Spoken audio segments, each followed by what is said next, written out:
viewers. I know this may seem a little strange, but I'm not in front of a camera right now. That's because I'm not in the studio, because of situations involving you-know-who. So I am currently in a subway train station, as opposed to a Subway restaurant, waiting for my train to show up. And since I only got to do one Christmas special this year, and since I only have a short time to review something, I figured I'd put together a short review to commemorate the new year, which is right around the corner. So this will be about some little thing called Mystery Science Theater 3000. Mystery Science Theater 3000!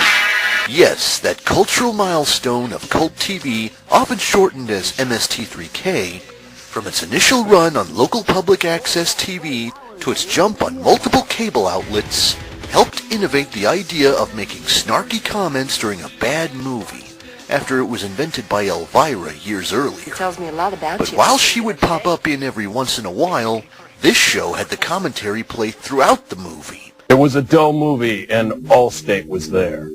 Why do I suddenly feel hungry for carnation ice cream? So in the future, there's absolutely no shame. I'm the best-looking man in the Middle Ages. My. Fight choreography by Dom DeLuise. I'm husky. They ain't touched her boob, you guys. I'm not a virgin anymore. Woo. So in the future, kids become gay agents? Ever since Dad got murdered, things have been great. Oh, and go Packers too, but mostly burn the witch. With the occasional break involving comedy sketches themed around the movie's more ludicrous ideas and concepts being lampooned to the nth degree. But when the show ended in 1999, after 10 and or 11 seasons depending on who you ask, it seemed like the end of an era of movie riffing. But in 2007, the people behind Best Brains decided to put together a team to make an MST revival series. What we got was... What the hell was that?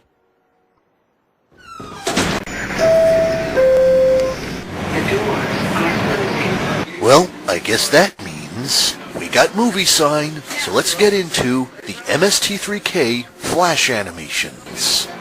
The first short is titled Real Livin'. Well, let's be the judge of that, shall we? Woo! Oh, yeah! That's what we're after. At least you got a meal out of it, eh, buddy? What?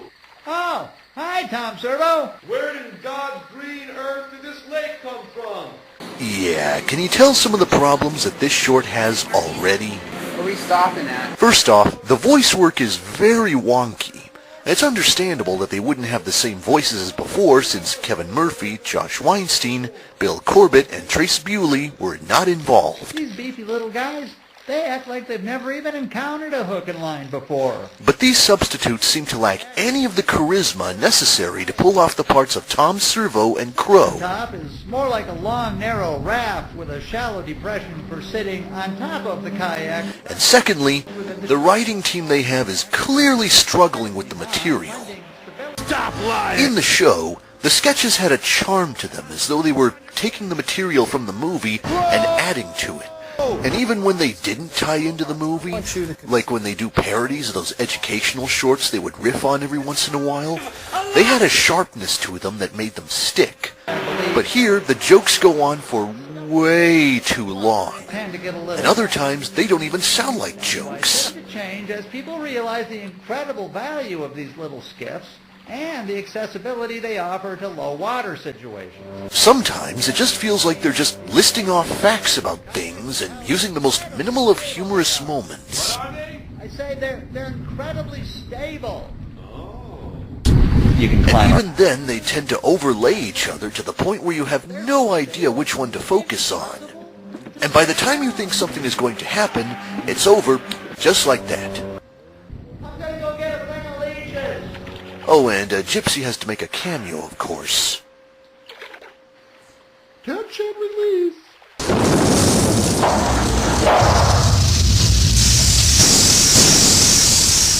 Well, that sure was wonky. Almost as wonky as that kayak Crow was standing on. And it... Approaching north side. Oh, well, speaking of standing, here come the rush crowds. This is not it. We're going to Allegheny Station. We're not. This isn't it. Look at the map. We're going to walk across that bridge. Guess we should jump onto the next one. The second short is called Feels Like, but it should probably be called Smells Like, if you know what I'm saying. In this short, we see Gypsy observing the temperature gauge at the controls as Tom Servo blows his way in. Oh, hi, Tom. I'm just calibrating the external thermocouple. It's a once-a-month thing. Ah, and what's the temp outside? Says, current temperature is minus 265 degrees Fahrenheit, but it feels like minus 270 degrees Fahrenheit. Yeah. Christ, these jokes are boring. And when the show had some minute details like this thrown in, it was usually to showcase things going on around the ship so that it feels a bit less empty. But here, it feels almost entirely empty. Minus 265 feels a lot more like minus 270. So what you're saying is nothing ever feels like it is. Bingo. There's always an offset, baby. Oh, Are I gotta go start. They're trying to insert shipping material into this, and it just feels kind of left there on screen. It's good to see you.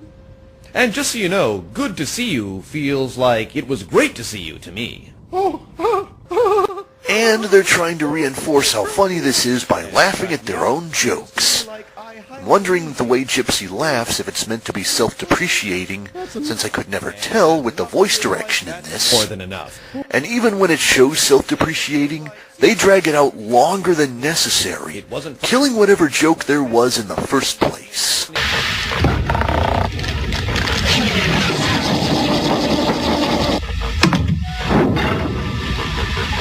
Holy shit, we're only halfway through this and I'm already tiring of these shorts. And if you'll excuse me, there's this drifter who's getting a little too close. Alley-oop!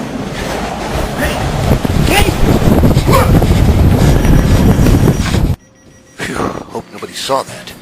Anyhow, on to the next one.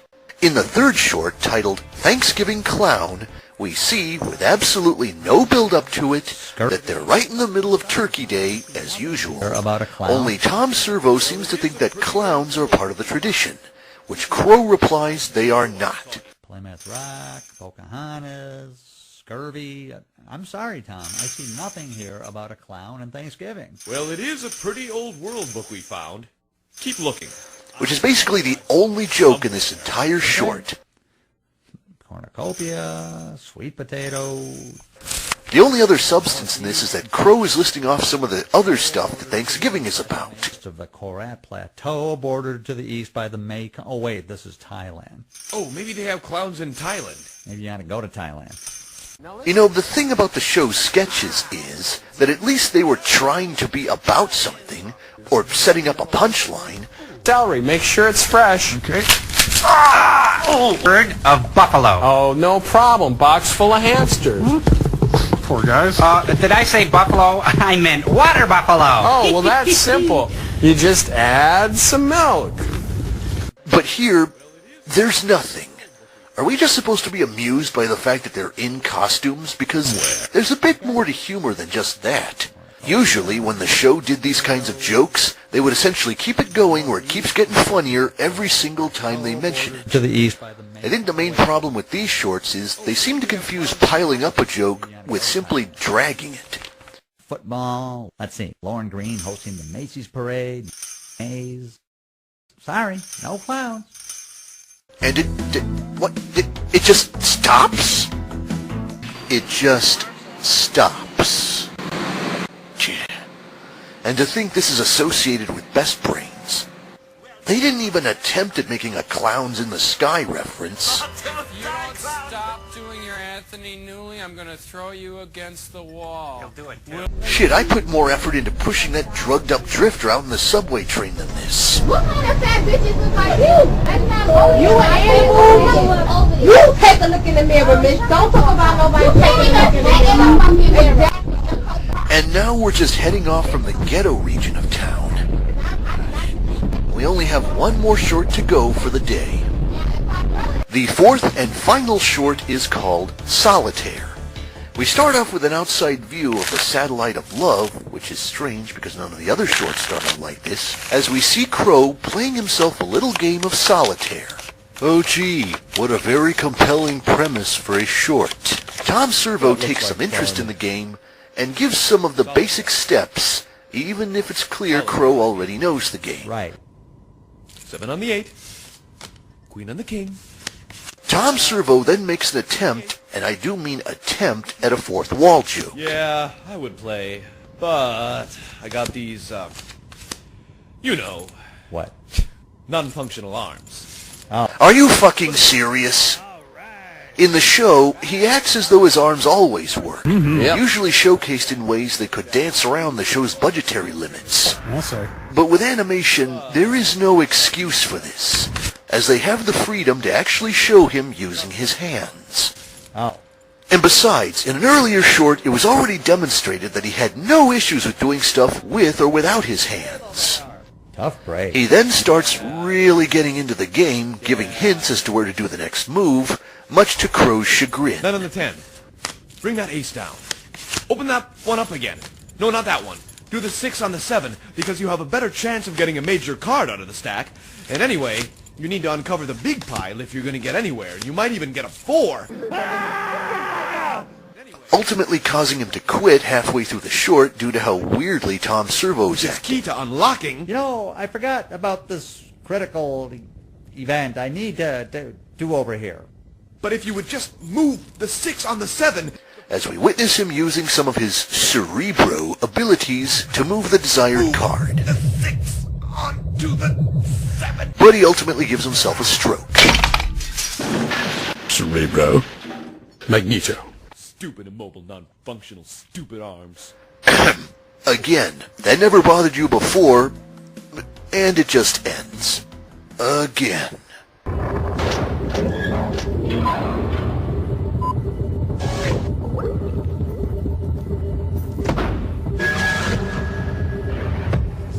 And that was the MST3K Flash animations. So, what did you think? It stinks. Couldn't have said it better myself. They are a disgrace to their namesake. While it seems like there would have been something to bringing back the old characters to see what they've been up to, it just seems like wasted effort. The animation is passable, barely in line with most internet Flash animations.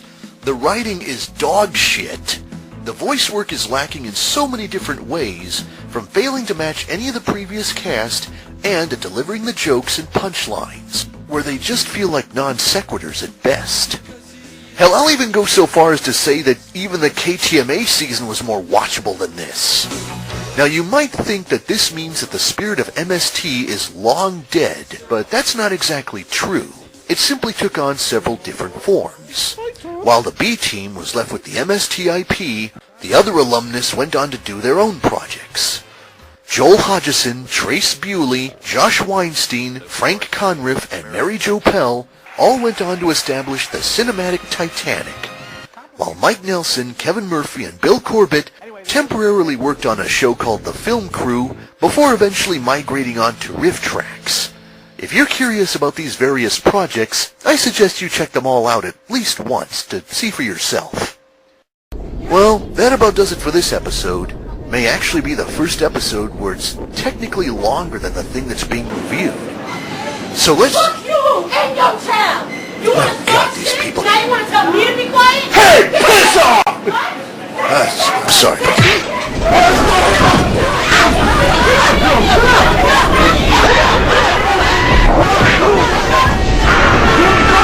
Shit, I think I may have actually incited a subway fight.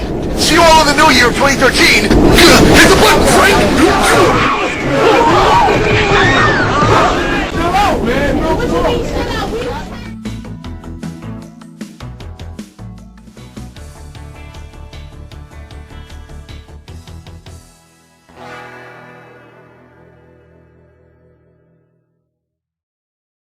Seriously, you should really quit it.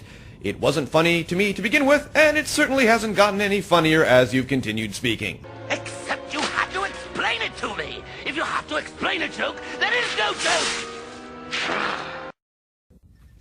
It stinks. That's right, it stinks! They just didn't care. We rest our case.